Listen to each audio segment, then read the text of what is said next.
Holy energy, Batman. How is everyone feeling today? My God.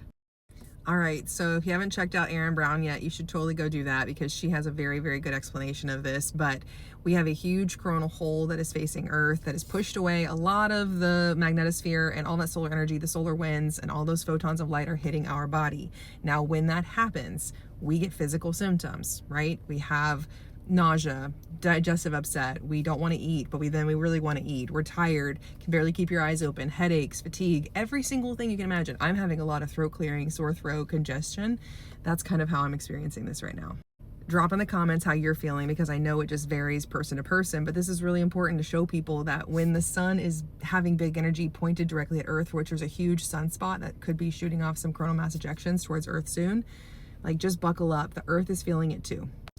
If you're not already aware, there was 3 major, well, really 4 major earthquakes yesterday, 2 back-to-back in Venezuela. Praying for all of those people who were affected by that in Japan and in California. The earth is purging. We are purging. We are all one. When I say that we're one, I mean we are one. We are one with Gaia, which is Earth. We are one with all of creation around us. And when these cycles are happening, you kind of have no other choice but to rise. You have no choice but to release. You have no choice but to finally surrender and just know, like, you're going to be safe on the other side of this, but man, is it accelerating really fast. Interestingly enough, my 7-year-old's been having tsunami dreams, and she came down and she's like, I had a really big nightmare, Mommy. There was a big tsunami. And then that same day, there was those big earthquakes.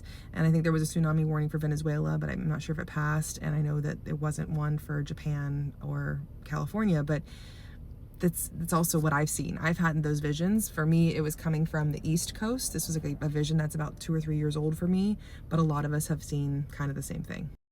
This is not a fearmonger in any way. These are just visions that we get, that there is a clearing, there's a cleansing, there's something that is coming, the energy is building. Truth on Earth, truth of our governments, truth of our nations, truth of all of it is coming to light, and there's a reckoning for the truth.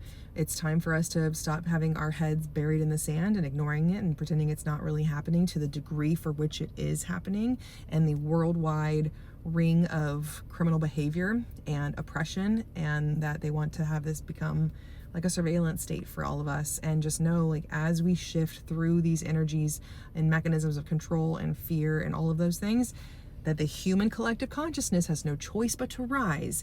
And the astrology of June 29th through July and then beyond into the rest of the year is pretty wild.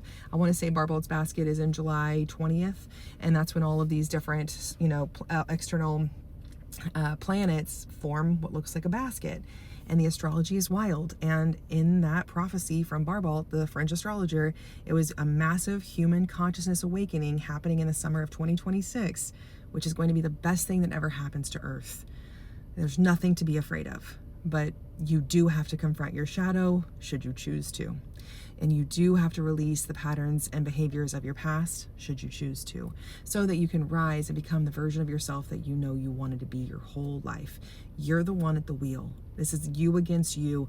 There's no villains, there's no victims. This is soul mission, this is soul contracts, this is soul agreements. You chose every single character in your life. You chose every single thing you're walking through. I know that is insane to think, all the things that happened to you. I know, I'm sorry, you didn't deserve it, neither did I.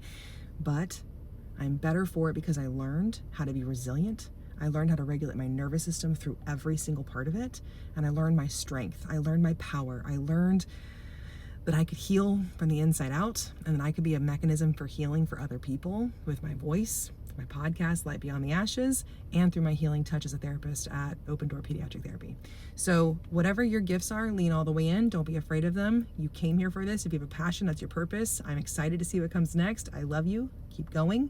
We've got this. Ground, drink energy, drink your water to reclaim your energy, and maybe hop in an Epsom salt bath or go sit by a tree. All right, we've got this. Keep going.